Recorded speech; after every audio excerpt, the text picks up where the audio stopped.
ವೀಕ್ಷಕರೇ, ನಿಮಗೆ ಆತ್ಮೀಯ ಸ್ವಾಗತವನ್ನು ಕೋರುತ್ತಾ ನಾನು ನಿಮ್ಮ ಮಲ್ಲಿಕಾರ್ಜುನ್ ಪಗಡೆ ನಿಮಗೆ ಕಲ್ಯಾಣ ಕರ್ನಾಟಕದ ಚಾನಲ್ಗೆ ಸ್ವಾಗತವನ್ನು ಕೋರುತ್ತಾ ಇವತ್ತಿನ ಒಂದು ಸಂದರ್ಶನ ಆಳಂದ ತಾಲೂಕಿನ ಹಳ್ಳಿ ಸಲಗರ್ ಗ್ರಾಮಕ್ಕೆ ಬಂದಿದ್ದೇನೆ. ಲೋಕಸಭಾ ಚುನಾವಣೆಯ ಕುರಿತು ಸಮೀಕ್ಷೆಯನ್ನು ಮಾಡಲಿದ್ದೇನೆ.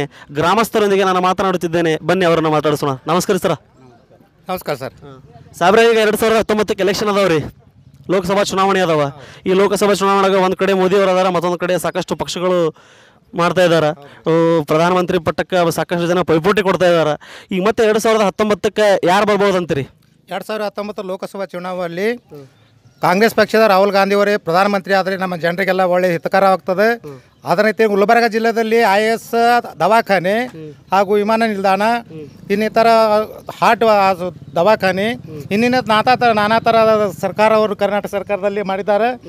ನಮ್ಮ ರಾಹುಲ್ ಗಾಂಧಿ ಅವರೇ ಪ್ರಧಾನಮಂತ್ರಿ ಆದರೂ ಒಳ್ಳೆಯದಂತ ನಾವು ಬಯಸ್ತೀವಿ. ಅಂದರೆ ನೀವು 2019ಕ್ಕೆ ರಾಹುಲ್ ಗಾಂಧಿ ಅವರನ್ನು ಪ್ರಧಾನಮಂತ್ರಿಯಾಗಿ ನೋಡೋಕೆ ಇಷ್ಟಪಡ್ತೀರಿ ಸರ್. ಇವಾಗ ಮಹಾಗಠಬಂಧನ ಆಗಿದೆ. ಮಹಾಗಠಬಂಧನಲ್ಲಿ ಸಾಕಷ್ಟು ಜನ ಪ್ರಧಾನಮಂತ್ರಿ ಆಕಾಂಕ್ಷಿಗಳದಾರ. ರಾಹುಲ್ ಗಾಂಧಿ ಅವರಾಗಿರ್ಬೋದು, ತೃಣಮೂಲ ಕಾಂಗ್ರೆಸ್ನ ಮಮತಾ ಬ್ಯಾನರ್ಜಿ ಆಗಿರ್ಬೋದು, ಅಖಿಲೇಶ್ ಯಾದವ್ ಆಗಿರ್ಬೋದು, ಈ ಇಷ್ಟು ಜನರಲ್ಲಿ ಯಾರಿಗೆ ಪ್ರಧಾನಮಂತ್ರಿ ಆಗಲು ಅವಕಾಶ ಆಗ್ಬೋದು ಸರ್? ಇದರಷ್ಟು ಜನರಲ್ಲಿ ರಾಹುಲ್ ಗಾಂಧಿ ಅವರು ಆದರೆ ಒಳ್ಳೆಯದ ನಮಗೆ. ಹೌದ್ರಿ. ಅಂದ್ರೆ ರಾಹುಲ್ ಗಾಂಧಿ ಅವರು ಆದ್ರೆ ಮಾತ್ರ ಒಳ್ಳೇದು.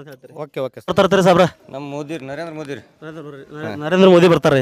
ಮೋದಿ ಯಾಕೆ ಬರ್ಬೇಕು ಸರ್? ಮೋದಿ ಬಂದ್ರೆ ನಮ್ಮ ದೇಶಕ್ಕೆಲ್ಲ ಒಳ್ಳೇದ ರೀ. ಆಯ್ತು, ಇನ್ನೊಂದು ಪಾಕಿಸ್ತಾನ ಅಂತ ನರಹಂತಕ ದೇಶಕ್ಕೆ ಕೆಟ್ಟದ ನಾವು ವಿಚಾರಲಿಂದ ಮೋದಿ ಬರ್ಬೇಕ್ರಿ.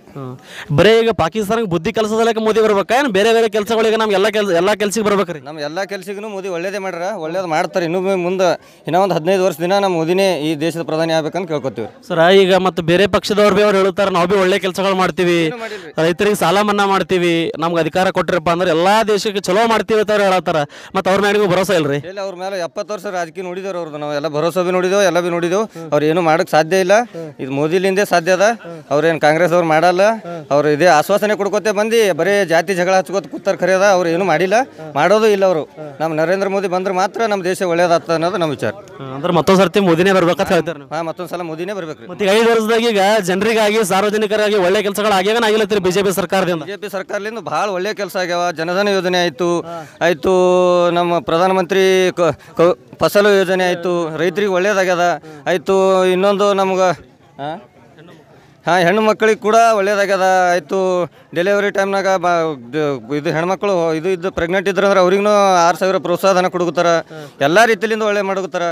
ಮೋದಿ ಸರ್ಕಾರ ಬಂದು ಹಿಡಿದು ಎಲ್ಲ ಒಳ್ಳೆ ಕೆಲಸಗಳು ಕಾರ್ಯಕ್ರಮಗಳಾಗ್ಯಾವ. ಅಂದ್ರೆ ಒಳ್ಳೆ ಕೆಲಸಗಳು ಆಗ್ಯಾವ ಅಂತ ಹೇಳ್ತಾರೆ. ಅಂದ್ರೆ ಮುಂದಿನ ದಿನಗಳದಾಗ ಮತ್ತೊಂದು ಸರ್ತಿ ಮೋದಿ ಅಂತೀರಿ? ಇದು ಮುಂದಿನ ಸಲ ಒಂದೇ ಅಲ್ಲ, ಮುಂದೆ ಇನ್ನೂ ಮೋದಿನೇ ಬರ್ಬೇಕಂತಂದ್ರೆ ನಮ್ಮ ವಿಚಾರ ಅದ. ಇನ್ನೊಂದು 10-15 ವರ್ಷ ದಿನ ಅಂದಾಗ ಮಾತ್ರ ನಮ್ಮ ದೇಶ ಉದ್ಧಾರ ಆಗ್ತದೆ ನಮ್ಮ ವಿಚಾರ. ಅಂದ್ರೆ 15 ವರ್ಷಗಳ ಕಾಲ ಬರೀ ಮೋದಿನೇ ಬರ್ಬೇಕಂತ ಹೇಳ್ತಾರೆ? ಮೋದಿನೇ ಬರ್ಬೇಕು. ಇನ್ನು 15 ವರ್ಷಗಳ ಕಾಲ ಮೋದಿನೇ ಬರಬೇಕು. ಹೇಳ್ರಿ ಮಲಕ್, ಯಾರು ಬರ್ತಾರ್ರಿ? ಮೋದಿ ಬರ್ಬೇಕ್ರಿ ನಮ್ಮ ವಿಚಾರ. ಮೋದಿ ಯಾಕೆ ಬರ್ಬೇಕು ಸರ್? ದೇಶದ ಅಭಿವೃದ್ಧಿ ಆಗ್ತದೆ ಸರ್. ದೇಶದ ಅಭಿವೃದ್ಧಿ ಆಗ್ತದ. ಯಾಕೆ ಕಾಂಗ್ರೆಸ್ದಿಂದ ಅಭಿವೃದ್ಧಿ ಆಗಲ್ಲಂತೀರಿ, ಬೇರೆ ಪಕ್ಷಗಳಿಂದ ಆಗಲ್ಲಂತೀರಿ? ಕಾಂಗ್ರೆಸ್ ಹಿಂದಿನ ಹಿಡಿದು ನೋಡಿದೆ ಅದಲ್ಲ ಸರ್. ಇವತ್ತ ನಿನ್ನ ನೋಡಿದೇವೆ ರೀ. ಸ್ವತಂತ್ರ ಸಿಕ್ಕಿಡಿದು ಕಾಂಗ್ರೆಸ್ ನೋಡಿದೆವು. ಉಳಿದ ಪಕ್ಷಗಳು ಯಾವಾಗ ಬಂದ ಹೊರತಾಗಿ ಹೆಚ್ಚು ಆಳೋದಂದ್ರೆ ನಮ್ಮ ದೇಶ ಆಳೋದಂದ್ರೆ ಕಾಂಗ್ರೆಸ್. ನಮ್ದು ಅಭಿವೃದ್ಧಿ ಆಗ್ಬೇಕಾದ್ರೆ ಮೋದಿನೇ ಬರ್ಬೇಕಾಗ್ತದೆ. ಮೋದಿನೇ ಬರ್ಬೇಕಂತ ಹೇಳ್ತಾರೆ. ಬೇರೆಯವ್ರು ಬಂದ್ರೆ ಅಭಿವೃದ್ಧಿ ಆಗಲ್ಲ? ಆಗಲ್ಲ, ಖಂಡಿತ ಆಗಲ್ಲ. ಮತ್ತು ಈ ಪಾಕಿಸ್ತಾನಕ್ಕೆ ಯಾವ ರೀತಿ ಬುದ್ಧಿ ಕಲಿಸ್ಬೇಕ್ರಿ? ಪಾಕಿಸ್ತಾನಕ್ಕೆ ಅದೇ ಭಯೋತ್ಪಾದಕರಿಗೆ ಹೊಡಿಬೇಕ್ರಿ, ಹೊರತಾಗಿ ಯುದ್ಧ ಮಾಡೋದು ನನಗೇನು ಪಸಂದ್ ಇಲ್ಲ ರೀ. ದೇಶಕ್ಕೆ ಆರ್ಥಿಕ ಹೊರೆ ಬೀಳ್ತದೆ. ನಮ್ಗೆ ಯಾರು ಕಾಡ್ರೆ ಅವ್ರಿಗೆ ಅಷ್ಟೇ ನಾವು ಅವ್ರ ಬಗ್ಗೆ ನಾವು ಬದಲಾತ ಹೋಗ್ಬೇಕು. ಈಗ ಮತ್ತೆ ಇನ್ನೊಂದು ಸಲ ಈಗ ಕರ್ನಾಟಕದಾಗ ಸಮ್ಮಿಶ್ರ ಸರ್ಕಾರ ಅದ, JDS ಅದ, ಕಾಂಗ್ರೆಸ್ ಅದ. ಇದರಿಂದ ನಮಗೆ ಏನಾರ ಫೈದೆ ಆಗ್ಯದ? ನಮ್ಮ ರೈತರಿಗೆ ಆಗಿರ್ಬೋದು, ಬೇರೆಯವ್ರಿಗೆ ಈ ಸಮ್ಮಿಶ್ರ ಸರ್ಕಾರದಿಂದ ಏನಾರ ಫೈದೆ ಆಗ್ಯದ ರೀ? ಅದು ಕಾಗದದಾಗ ಉಳಿದ್ರಿ, ಏನಾರ ಕಾರ್ಯರೂಪದಾಗ ಬಂದಿಲ್ಲ ರೀ. ಕಾರ್ಯರೂಪದಾಗ ಬಂದಿಲ್ಲ ಅಂದ್ರೆ ಏನು ಫೈದೆ ಆಗಿಲ್ಲ ಅಂತ ಹೇಳ್ತಾರೆ? ಆಗ್ಬೋದು, ಇಲ್ಲ ಅನ್ನಲ್ರಿ. ಅಂದ್ರೆ ಈಗ ಸದ್ಯ ಏನೋ ಕಾಗದದಾಗ ಉಳಿದ್ರೆ ಹೊರತಾಗಿ ರೈತರಿಗೆ ಬಂದು ಮುಟ್ಟಿಲ್ರಿ. ಈಗ ರಾಜ್ಯದೊಳಗೆ ಕಾಂಗ್ರೆಸ್ ಮತ್ತು JDS ಎರಡು ಕೂಡ್ಕೊಂಡು ಸರ್ಕಾರ ಮಾಡ್ಯಾವ. ಇದರಿಂದ BJP ಫೈದಾ ಆದತ್ರಿ? ಏನು ಜಾಸ್ತಿ ಸೀಟ್ಗಳು ಯಾರು ಗೆದಿಬಹುದು ರೀ ಕರ್ನಾಟಕದೊಳಗೆ? ಕರ್ನಾಟಕದಾಗ ನಾನು ಲೆಕ್ಕಿಲ್ಲ 15 ಸೀಟ್ರೆ BJP ಬರ್ಬೇಕು. 15 ಸೀಟ್ BJP ಬರ್ಬೇಕು. ಸಮ್ಮಿಶ್ರದಾಗ 13 ಬರ್ಬೇಕು ನಮ್ಮ ವಿಚಾರ. ಅಂದ್ರೆ ಮತ್ತೊಂದು ಸರ್ತಿ ನೀವು ಮೋದಿಯನ್ನು ನೋಡಲು ಇಷ್ಟಪಡ್ತೀರಿ ಸರ್? ಮತ್ತೆ ಈಗ 2019ಕ್ಕೆ ಯಾರು ಬರ್ತಾರ ಅಂತ ಹೇಳ್ತೀರಿ? ಟೋಟಲ್ ಎಲ್ಲರೂ ಕೂಡಿ ಹೇಳ್ರಿ. ನರೇಂದ್ರ ಮೋದಿ ಮೋದಿನೇ ಬರ್ತಾರ, ಬೇರೆ ಯಾರು ಬರೋಕ್ ಚಾನ್ಸ್ ಇಲ್ಲ?